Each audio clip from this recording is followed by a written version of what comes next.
Afternoon and good morning, everybody. Welcome back to the Blind Press YouTube channel and Coffee Stream episode 526. Today is Monday, May 2nd. I hope you guys had a good weekend and are having a good Monday. Sorry that I'm all nasally and such like. I have a bit of a cold. I thought I was going to escape it, but nope. I'm just the last one in the house to get it. Yay me! So, apologies for the way I sound, but I'm feeling all right. So, let's do this. Hello to everybody in chat. Maddie, Evil One, Logic Pro 10 Gaming. Welcome. Haven't seen you in a bit. How's it going? So yeah, this is it's a good day. It's finally above freezing, and that makes me happy. It's so that this is a good thing.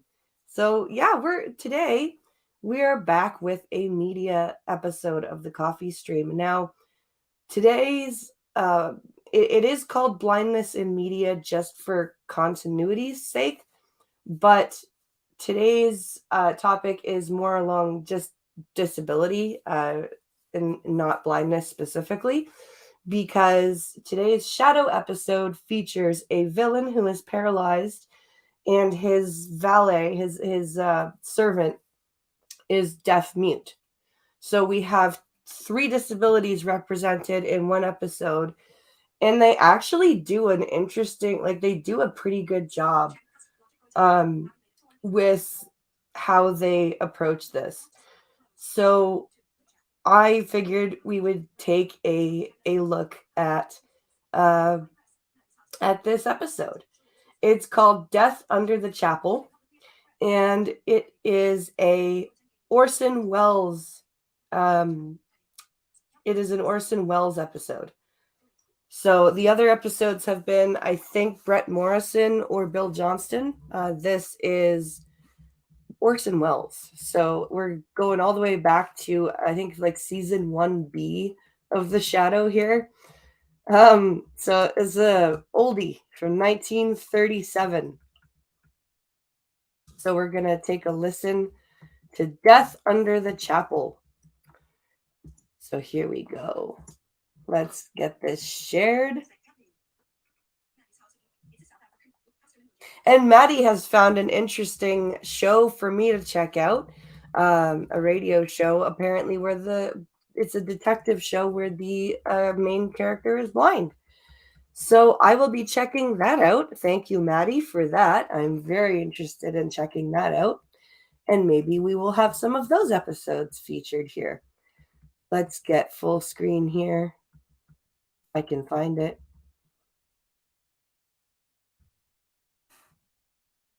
There we go. Okay. Now, here we go. His true identity is known only to his constant friend and aide, Margot Lane. Today's story, Death Under the Chapel. Ah, yes. The organ music. Hey, Pat.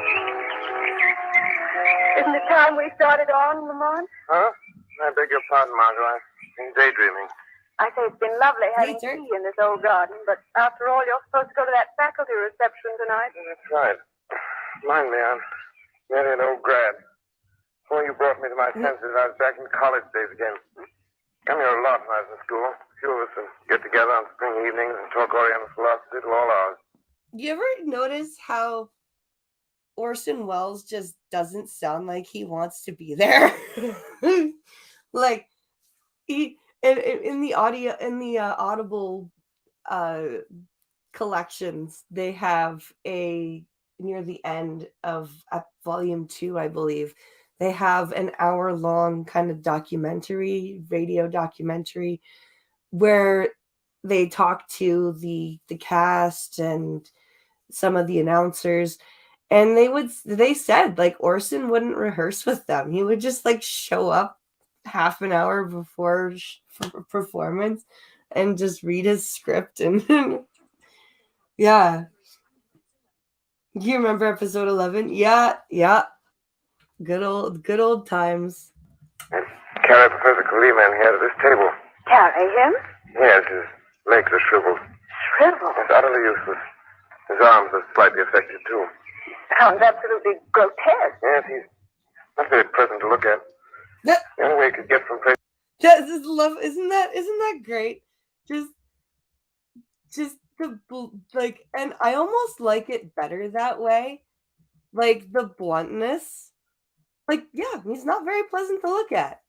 But he's, like, listen, like, let's let him finish. It's utterly useless. His arms are slightly affected, too. Sounds absolutely grotesque. Yes, he's not very pleasant to look at. The only way he could get from place to place was to have a servant carry him like a baby. I want you to meet him. Why wouldn't you use a wheelchair? Not sure I care to.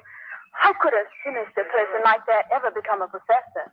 See, now, this is very, very common in disability representation back in these days, where you would have physical disabilities like this with like paralyzed, like paraplegics with, you know, shriveled legs or whatever. They would be described like this, or described as, you know, being sinister. And this is not this is not what's it called? This is not uncommon.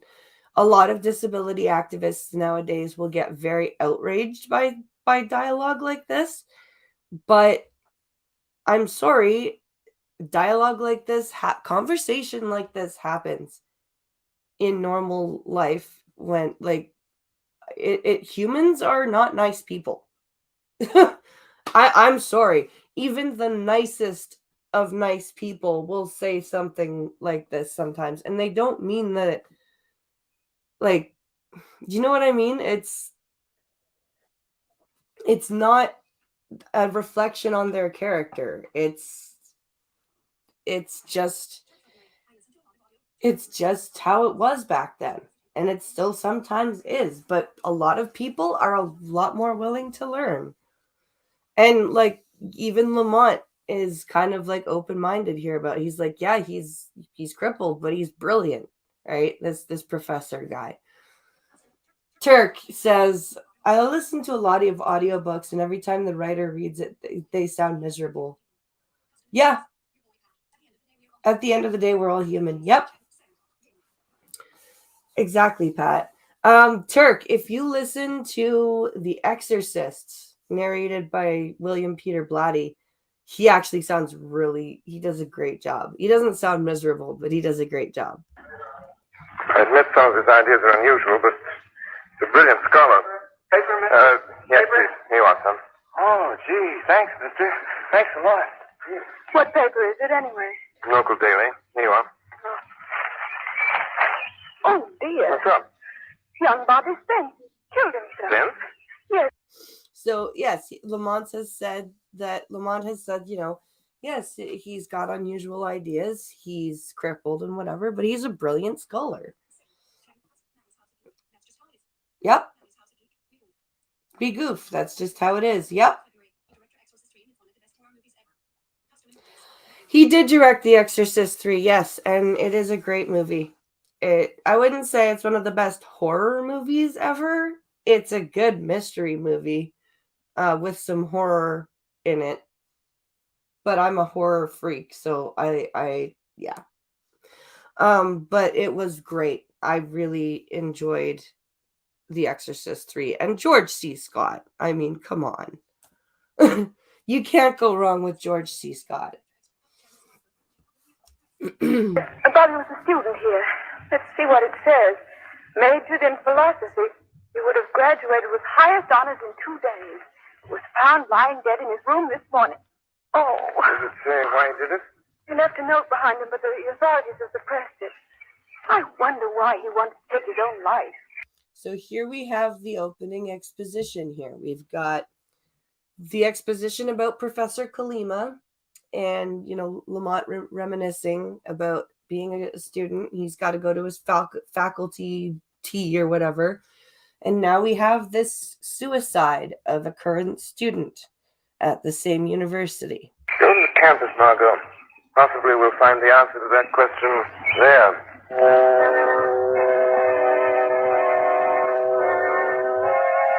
So yes, here's our exposition. Come in, Bragg.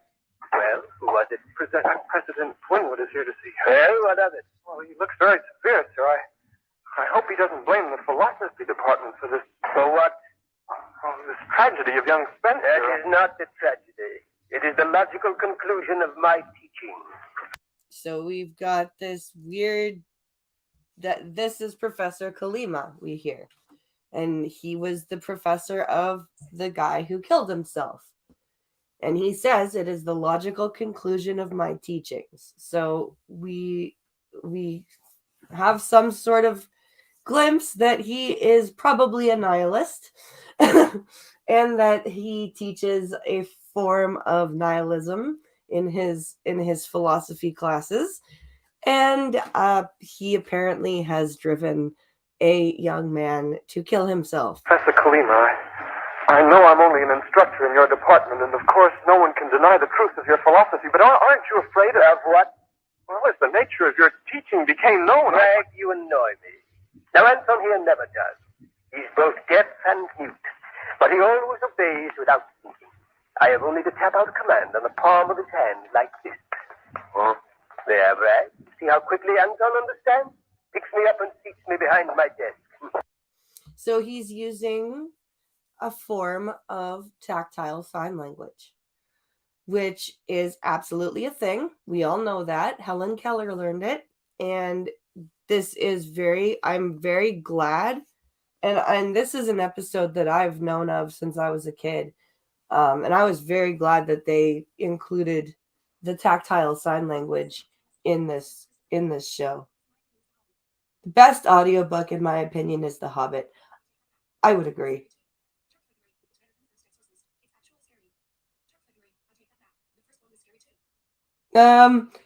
Yeah, the first and the third Exorcists were good. The second one was ridiculous.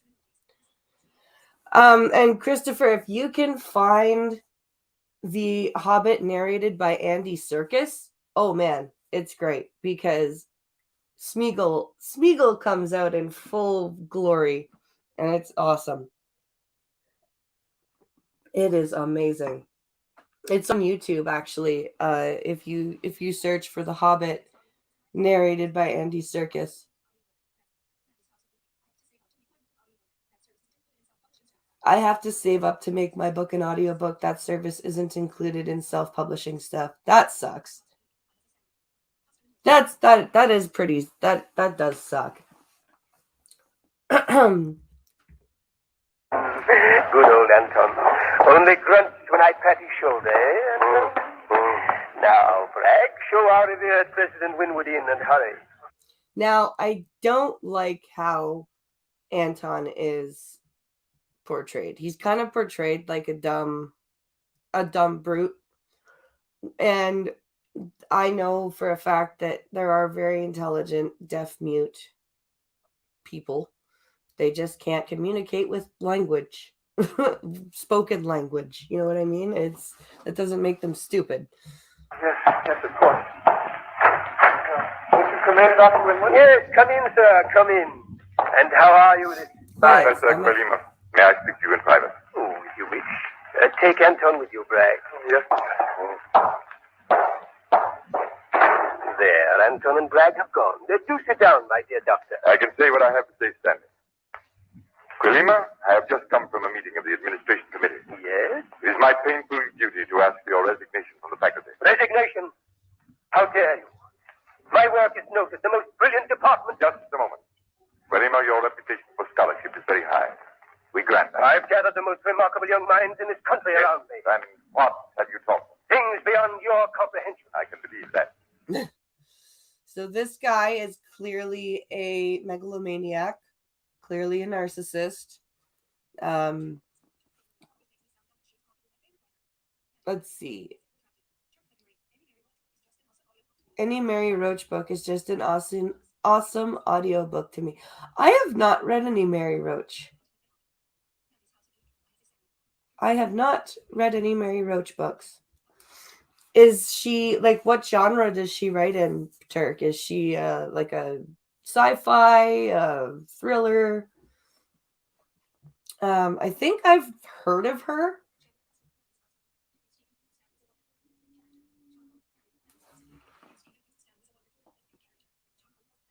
Nick in Stephen King's The Stand was a wonderfully written deaf-mute character.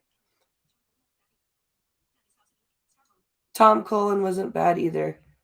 Huh. Pop sci. Okay, nonfiction. Okay.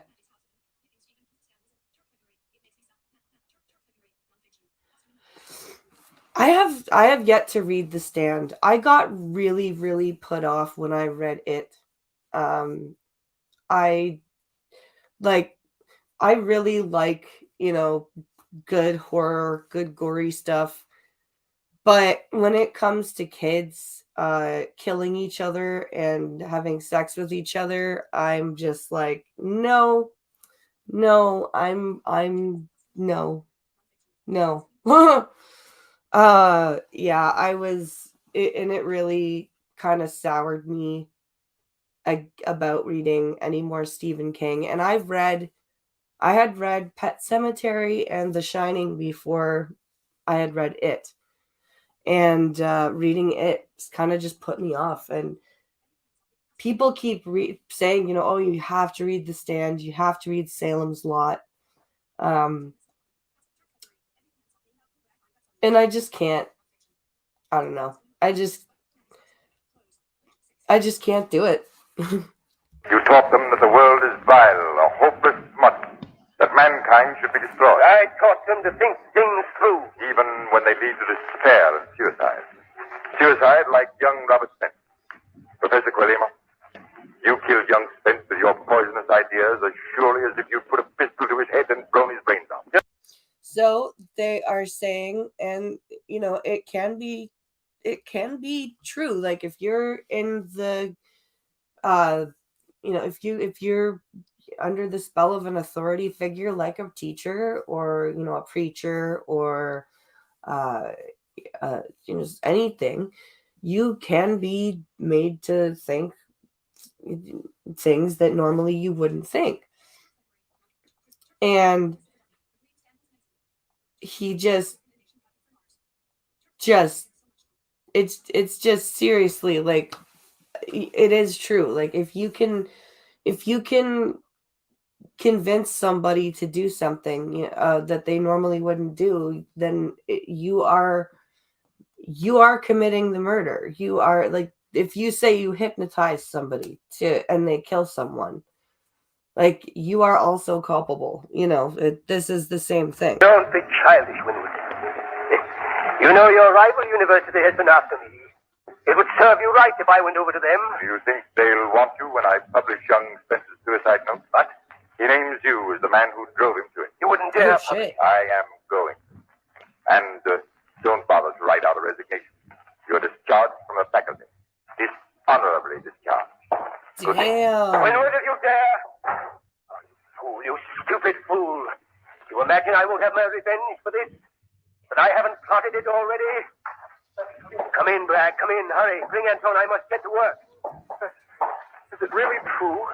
Winwood has discharged you? Yes. But he can't. It's outrageous. It's impossible. Yeah. And see, this guy is still under the spell of Kalima, this Bragg guy, one of his instructors. He's still under the spell, so he's all upset. How can they do this to you? He's still. That's right, Bragg. Absolute belief in me is what I need right now. You and I will show these academic fools that they can't insult Philip Kalima. Well, it'd be wonderful, but how will you do it? I've been carrying out certain experiments secretly. Now we will find the use for my research and put it into practical chemistry. Chemistry? Oh, A I don't philosopher I understand. doing mean to make chemistry. a This change, is a good. slight change in the graduation exercises in the chapel tomorrow. As a warning to those who insult me. What are you going to do, Professor? Plant a bomb in the basement. Time to explode as President Winwood is giving out his precious degrees. Oh, 150. Oh. But you can't. That's murder. What of it? It's going to be done, and you will help me. No, I won't. I can't. Not murder. Let me out of here. Anton, stand away from the door. No chance, Bragg. Anton cannot hear. He's telling the deaf person to stand away from the door. Yeah, I don't think he's on Professor Kalima's side anymore. I think he does. I think he's a little bit scared.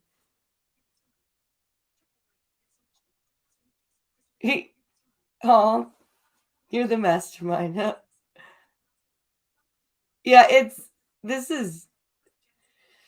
yeah, you're the mastermind. Exactly. You're the one behind it. You are the one that started everything. So, and this is what Kalima is. He's the mastermind behind this guy's suicide.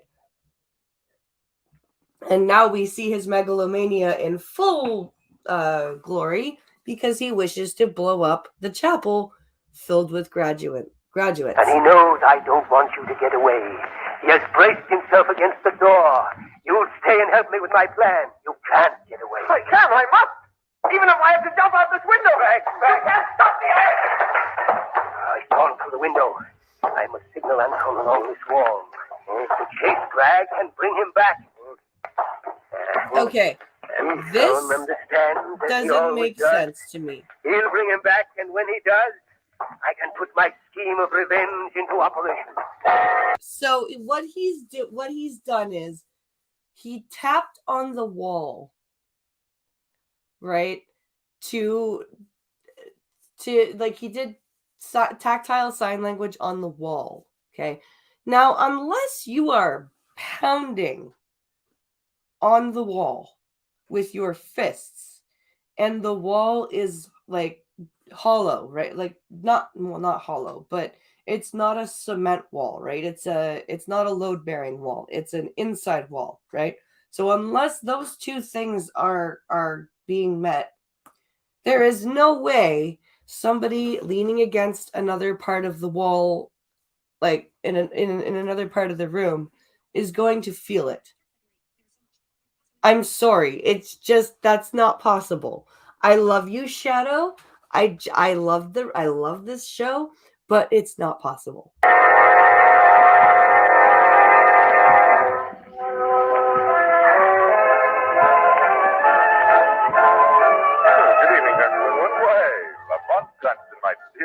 Delighted to see you. Margot, may I present Dr. Wentworth of Pleasant University and explain? I'm very pleased. Thank you, Doctor. Well, this is the first glimpse I've ever had of Lamont's alma mater. I hope you approve. Oh, yes. You know, Dr. Winwood, Lamont's especially anxious to see Professor Kalima. Yes? No, he is. Surely he'll come to your wife's reception. I believe not, Lamont. Oh, I'm sorry. Perhaps he's keeping open house himself. Margot, we might drop in there later. That would be nice. I don't believe I would, Lamont.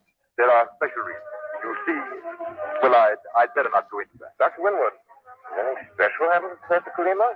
As a matter of fact, Lamont, he's been thrown off the faculty. Oh, no. But why? For a pretty good reason, my boy. We know that Kalima is responsible for young Spencer's suicide. That's not possible. Please explain. I must take the time now. Lamont, won't you trust our judgment? Tomorrow, perhaps, after the exercises, we can talk it over. Please excuse me now, Miss Linton. So Lamont is very concerned about his old professor, and the I guess the dean does not wish to talk What about is this mystery? It's a mistake. Come along quickly. Wait, Lamont, where are we going? See Kalima to offer him my help. God, Cranston, you have to help everybody, don't you? No answer, Lamont. The house must be empty. Oh, there's a light in Kalima's study. I'll try again. Where is it? There's nothing. Did you hear that voice? Yes, Professor Kalima. Why doesn't he come? Those must be out. Remember, Kalima can't move alone. Oh, I see. Let's go in. Yes, the door's unlocked. Who's there? An old friend, Professor. A friend? I'm coming in. Come along, Margot. What do you wish of me? Professor, I've come to... Don't you remember me? Lamont Cranston. This is my friend, Margot Lane. What do you want? I wanted to see you, to talk with you. Perhaps, Professor Kalima, perhaps I can help you. I don't need help. It is the world that needs help now. Now that it is dared to defy me. Yeah, nihilistic megalomaniac. That's exactly what this guy is. Zombie Teddy! Hello, welcome to the stream. Don't understand. How could you understand? I've heard you're in trouble and you're here alone. Why did your servant leave you this way? He's carrying out an order for me. I wish I could see old Mac again. Mac is not with me now. I have a better servant, Anton. You could hardly find a better man than Mac, would you? Ah, but I have a much better one. You see, Anton is a deaf mute. A deaf? Yes, young lady. He cannot speak a word. That means my secrets are all safe with him. That means my secrets are all safe because I guess he doesn't lip read. And apparently, this is what I mean.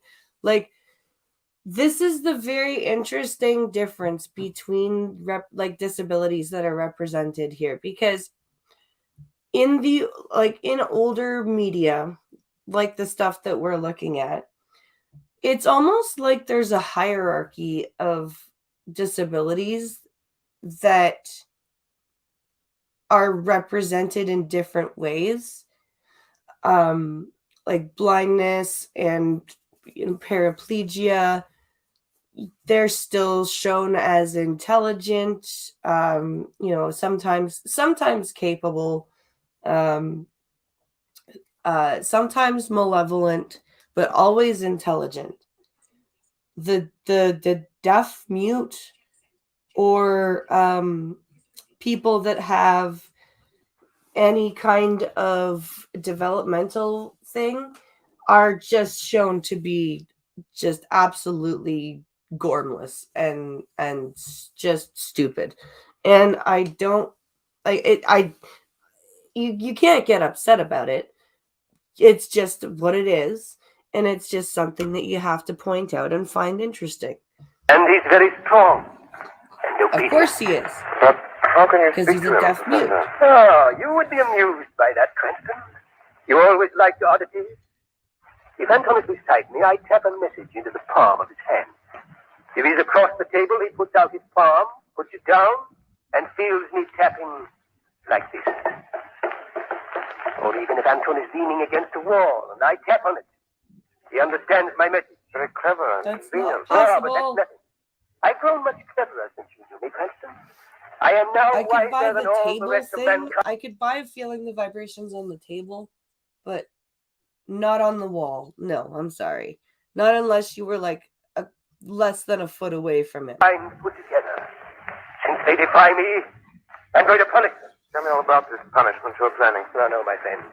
I'm not to be led into a trap that easily. If you wish to escape, take this pretty girl with you and go. Run away before it's too late. No, I can't do that. I won't. Then stay, you fool, and see what happens to you. Once I felt a silly affection for you, but there's no room for affection in the world. I'm going to rule. Go. Go quickly, go. Damn. I missed that line in all the years I've watched this. Let me go back and play that again, because that's actually pretty dark for the 30s.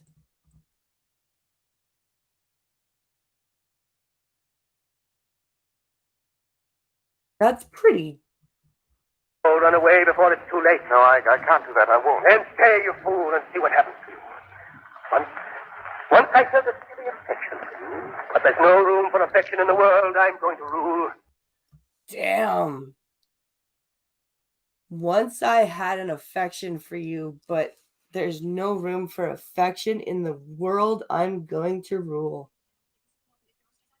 Whew. It would depend on the thickness of the wall and if there are studs, I think. Yeah.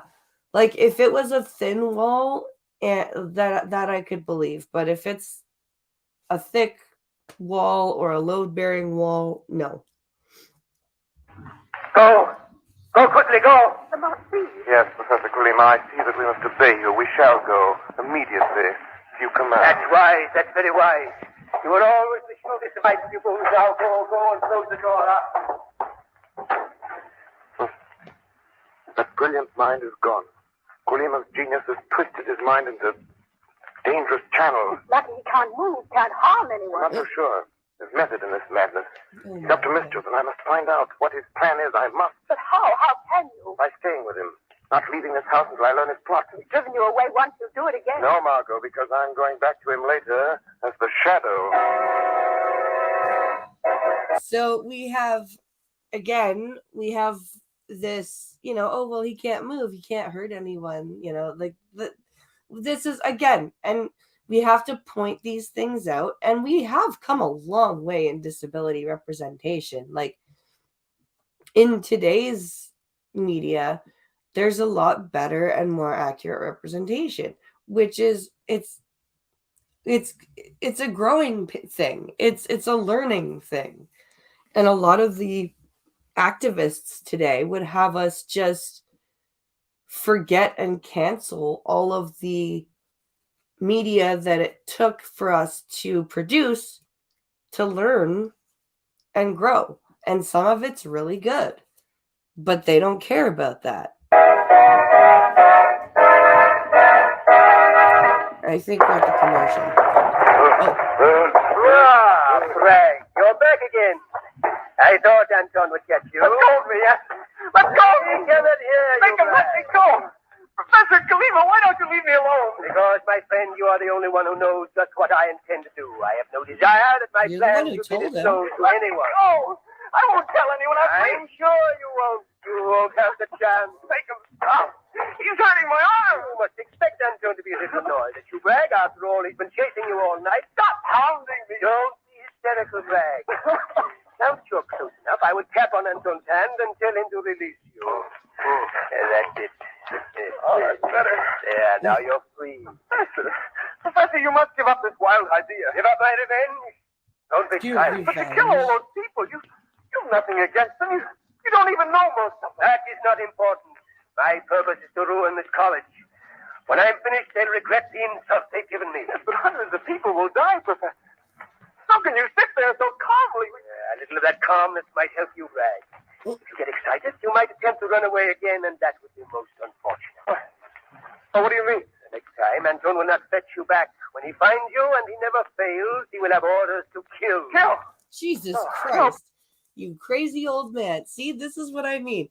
We've got the crippled man who has gone absolutely bonkers. He is malevolent. He is just super out of his mind.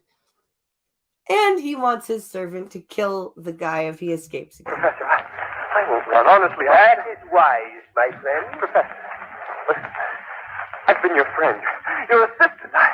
I know you're a great man, but isn't there some other way of punishing your enemies? My way is best, Bragg. We will not discuss the question. Killing, Another blowing people up is the best way of getting my revenge, because I'm absolutely batshit insane. And I'll have Anton quiet.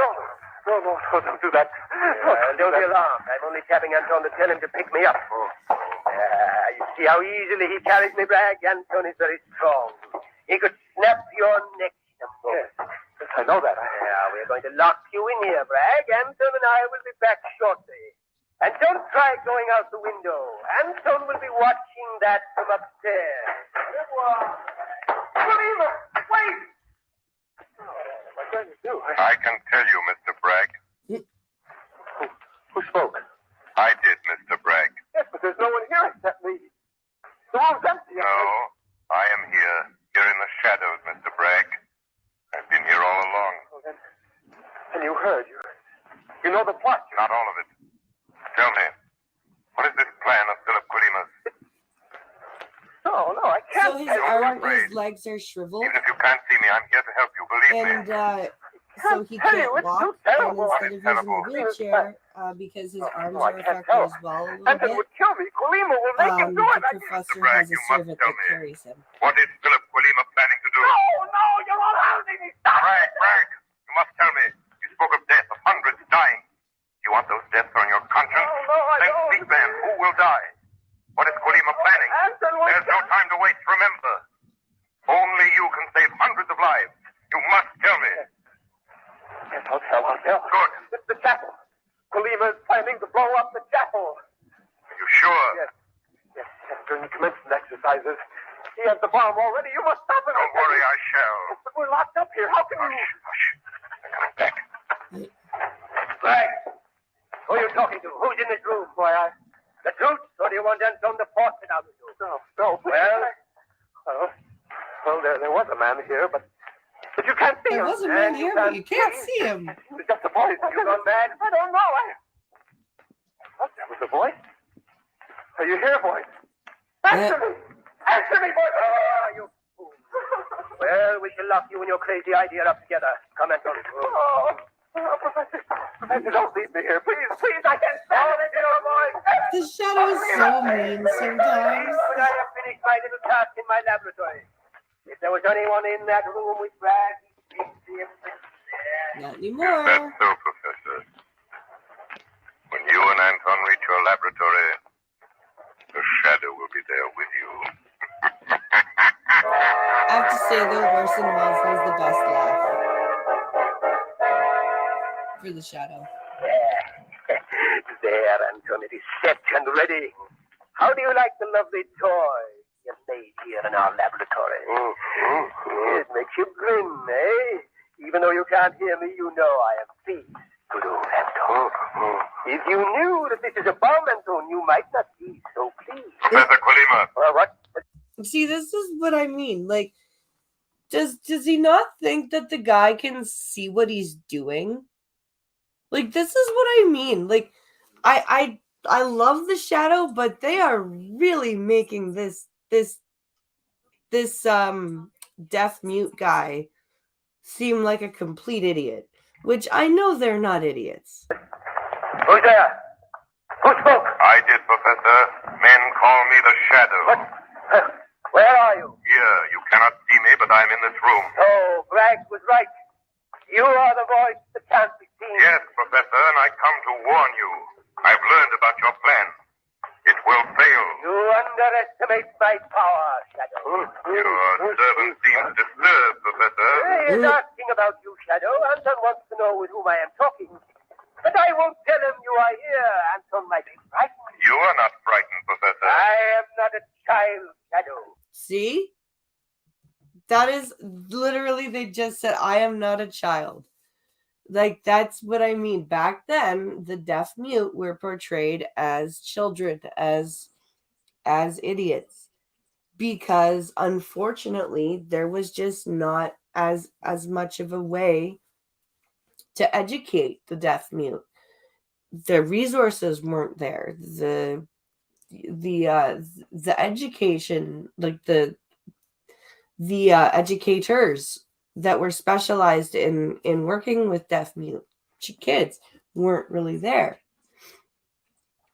So a lot of people would have ended up something like this, but to that's how they're portrayed. I do not know. I don't know how you work this trick of invisibility, but it's not important. It may destroy your murderous plan. That is a bluff, magician. Nothing can stop my revenge. I will warn President Winwood to stop the exercises. Go ahead.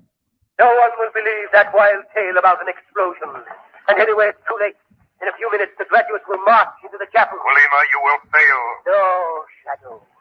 You are the one who will fail. My plan will work to perfection. You cannot stop me from leaving my laboratory here because if you try, I'll drop this little cross here. And both you and I will be blasted into nothingness. Even so, Professor Colima, there will come a time when you won't escape from the shadow. And that time is very near.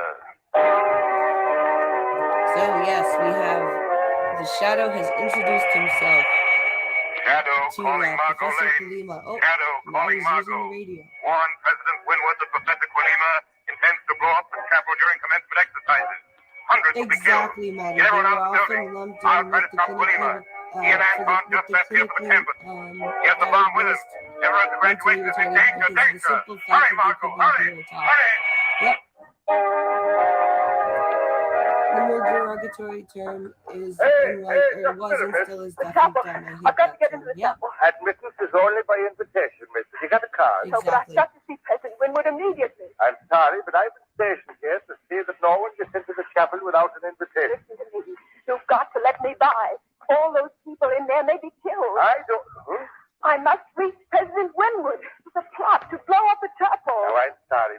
think we'd better sit down somewhere and rest.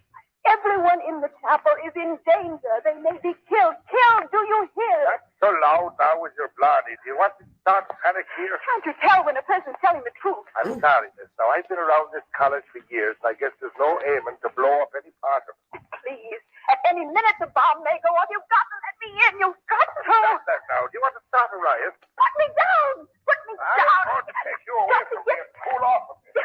You don't know what you're doing. You're letting hundreds of people get killed. Murdered. Poor Margot. Poor Margot. Poor Agnes Moorehead. Wait, Anton, stop. I must lock the basement door. Somebody might come in from the chapel over us. And we can't afford to be discovered. Can we, my dear Anton? There.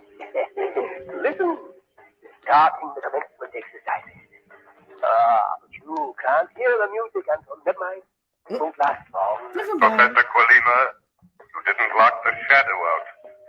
I'm here before you. I expected you would be, Shadow.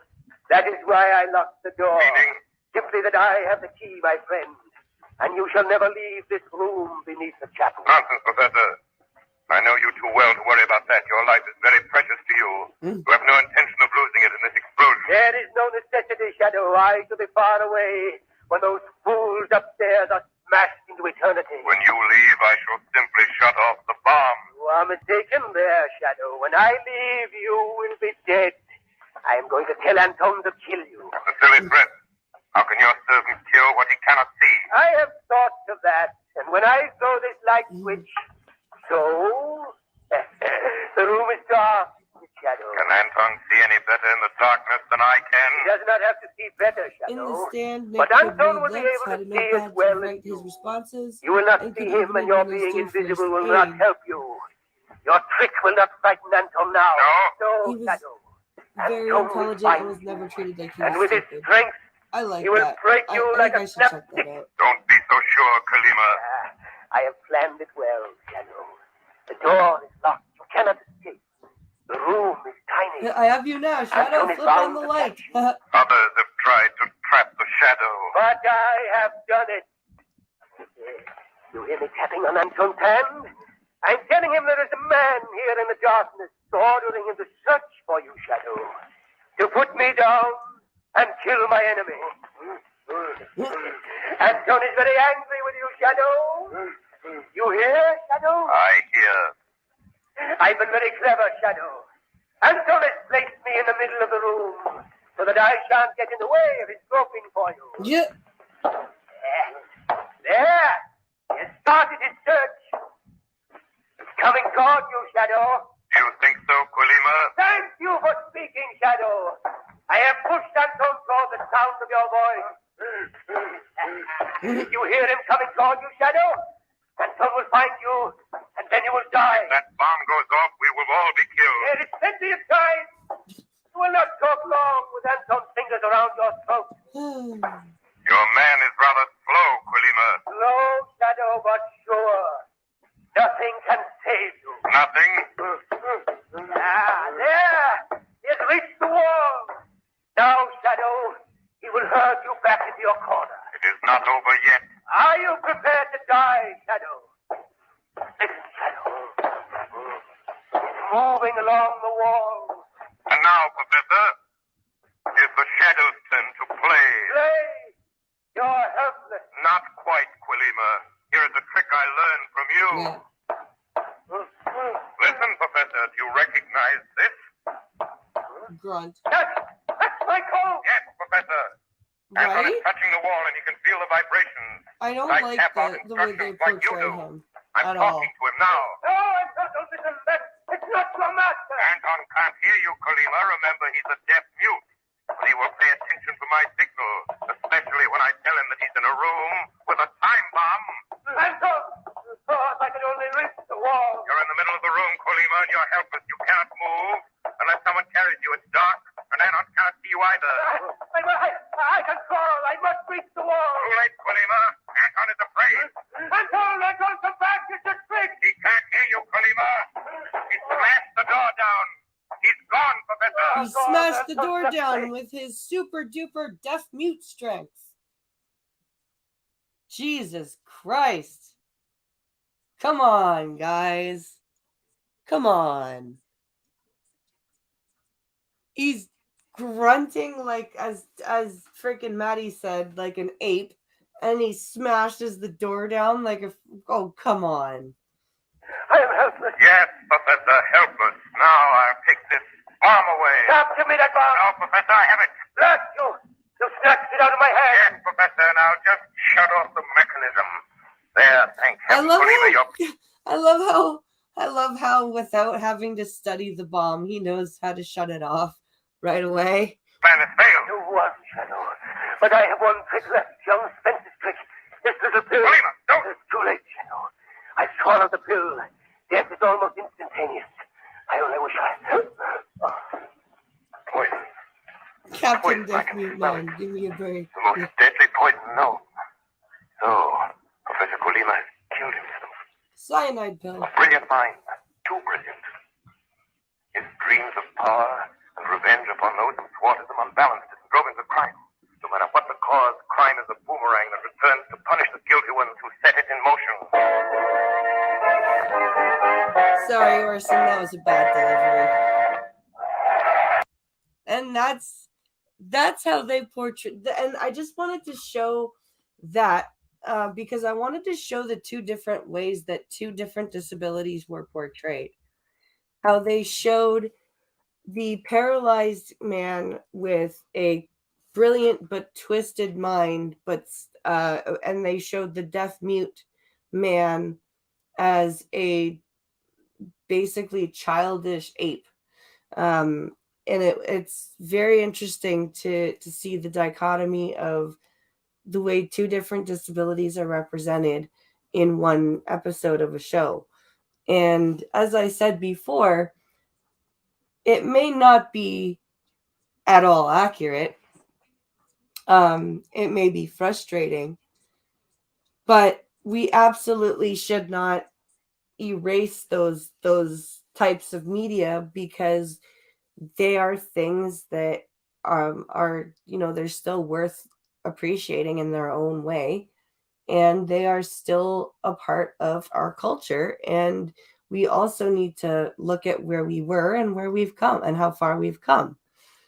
And so that's why I think it's important to look at older types of media and show how disabilities were represented, point out that that's wrong, but also point out that it's absolutely something that we should appreciate and not, quote, cancel. And since there's still about 10 minutes left, let's take a look at something. Pinkalo sent me something to read this morning. So we're going to finish off the show with a quick story. And then, yeah. Let's see. What is this story he sent here? Sent a link. Here we are.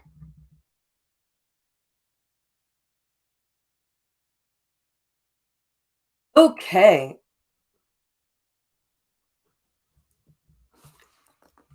Here we go. And this is going to be about the new internet bill. There's a lot of Canadian content internet stuff that's going on right now.